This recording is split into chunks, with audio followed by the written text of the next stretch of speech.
छात्रों नमो नमः। आज के इस वीडियो में हम लोग देखने वाले हैं झारखंड शैक्षिक अनुसंधान एवं प्रशिक्षण परिषद रांची के द्वारा कक्षा 11 की हिंदी कोर के मॉडल सेट को। ये मॉडल सेट जो है 5-7 दिन पहले आया हुआ है। इसके वीडियो को मैं इसके प्रश्न पत्रों को जो इस वीडियो में लेके आया हूं, तो अंत तक ज़रूर जुड़ रहे हैं।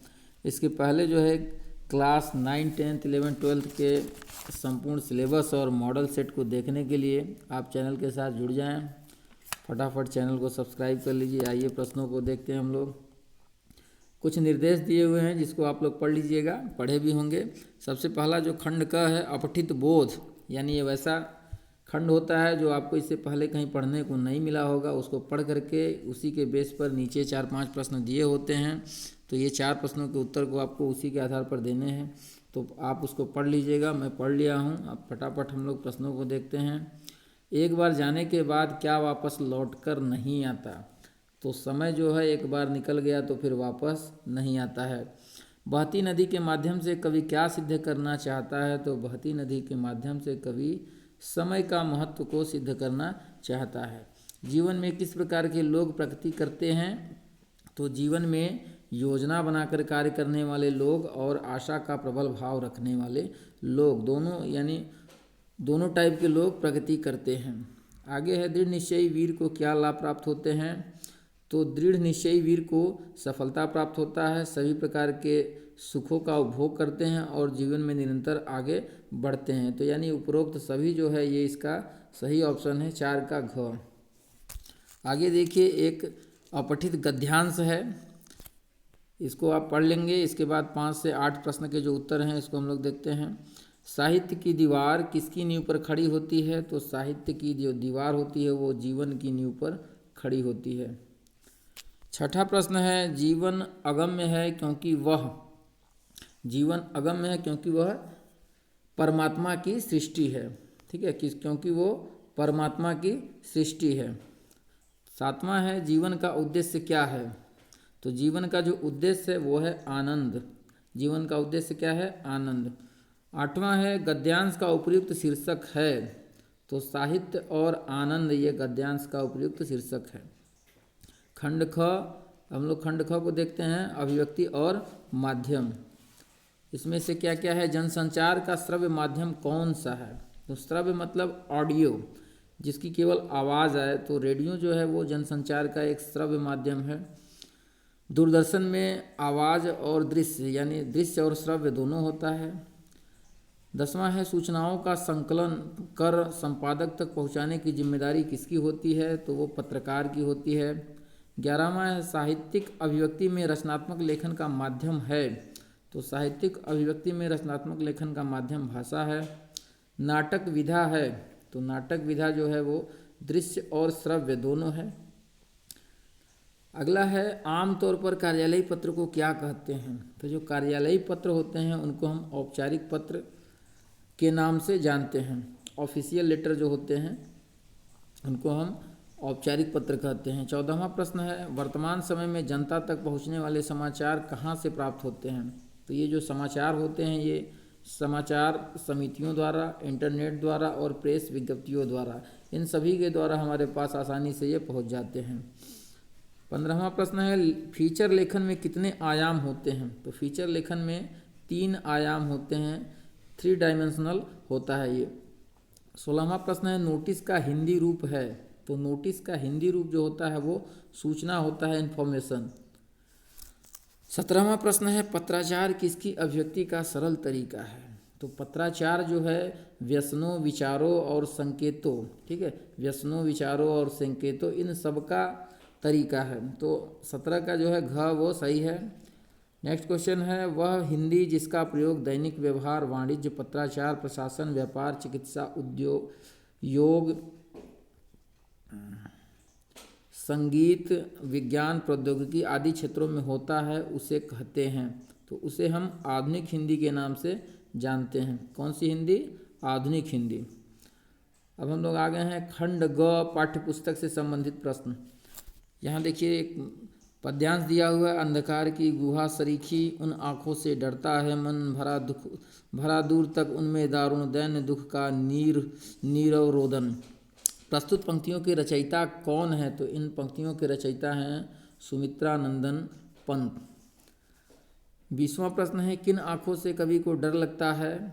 तो कौन सी आँखों से कवि को डर लगता है? तो वो है 20वां का है आपका घ, चीर शोषित किसान की, चीर शोषित किसान की। 21 प्रश्न देखिए, किसान की आंखों की तुलना किससे की गई है? तो किसान की आंखों की तुलना अंधेरी गुफा से की गई है, अंधेरी गुफा। 22वां प्रश्न है, दारुण दैन्य दुख में कौन सा अलंकार है? तो यहाँ पे अनुप्रास अलंकार है, यानी बार बार दो वर्ण की आवृत्ति हुई है, इसलिए यहाँ अनुप्रास अलंकार है। निम्नलिखित प्रश्नों के सही विकल्प का चयन कीजिए। मीरा को विष का प्याला किसने भेजा है? तो वो राणा ने भेजा है। रो पड़े होंगे बराबर, पांचवें का नाम लेकर पंक्ति में पांचवा कौन है? तो पांचवा जो है वो कवि है। अगला प्रश्न है प्रश्न संख्या 25, चंपा अपने बालम को कहाँ न जाने देने हेतु कहती है? तो वो कहती है कलकत्ता नहीं जाना है। कवियत्री निर्मला पुतूल ने क्या बचाने का आह्वान किया था? तो कवियत्री निर्मला ने थोड़ा सा विश्वास, थोड़ी सी उम्मीद और थोड़े से सपने, ये सभी बचाने के लिए कहा था। तो 26 का घ जो है वो सही हो जाएगा। पीपर पाथर पूजन लागे, तीरथ गर्व भुलाना पंक्ति में कौन सा अलंकार है? तो इसमें भी अनुप्रास अलंकार है, क्योंकि यहाँ भी प वर्ण जो है बार बार आया हुआ है। निम्नलिखित गद्यांश को ध्यानपूर्वक पढ़कर प्रश्न संख्या 28 से 31 के लिए सही विकल्प का चयन करें। इस गद्यांश को पढ़ लीजिएगा। हम लोग प्रश्नों को देखते हैं। प्रस्तुत गद्यांश के लेखक कौन हैं? तो प्रस्तुत गद्यांश के जो लेखक हैं वो हैं शेखर जोशी, शेखर जोशी। अगला प्रश्न है, प्राइमरी स्कूल उत्तीर्ण करने पर मोहन को क्या प्राप्त हुआ? तो प्राइमरी स्कूल उत्तीर्ण करने पर मोहन को छात्रवृत्ति प्राप्त हुआ। 30वां प्रश्न है, बंशीधर तिवारी व्यवसाय से क्या थे? तो बंशीधर तिवारी व्यवसाय से पुरोहित थे। 31वां प्रश्न, मोहन के विषय में किसकी भविष्यवाणी सिद्ध हुई? तो मोहन के विषय में मास्टर त्रिलोक सिंह की भविष्यवाणी जो है वो सही साबित हुई, यानी सिद्ध हुई। आगे देखिए 32वां प्रश्न है, मियां नसरुद्दीन को कौन सा इल्म अपने वालिद उस्ताद से प्राप्त हुआ था? तो मियां नसरुद्दीन को नानबाई, इसका हो जाएगा नानबाई। 33वां प्रश्न है, नादिर शाह ने हिंदी में कत्लेआम के समय, हिंदी में नहीं दिल्ली में, नादिर शाह ने दिल्ली में कत्लेआम के समय किसके अनुरोध पर कत्लेआम रोक दिया? तो इसका उत्तर हो जाएगा आसिफ जाह, आसिफ जाह के कहने पर उन्होंने दिल्ली में कत्लेआम को रोक दिया था। 34वां प्रश्न है, मोहन के पैर अनायास किस टोले की ओर मुड़ गए? तो मोहन के पैर अनायास शिल्पकार की ओर मुड़ गए, शिल्पकार यानी लोहार। किस पाठ में भारतीय शासन तंत्र पर उसकी कमजोरियों पर चोट किया जाता है? तो यह है जामुन का पेड़, जिसमें भारतीय शासन तंत्र की कमजोरियों पर आघात किया गया है। 36वां प्रश्न है, सैयद हैदर रजा के अनुसार चित्रकला क्या है? तो सैयद हैदर रजा के अनुसार चित्रकला जो है आत्मा का ताप है।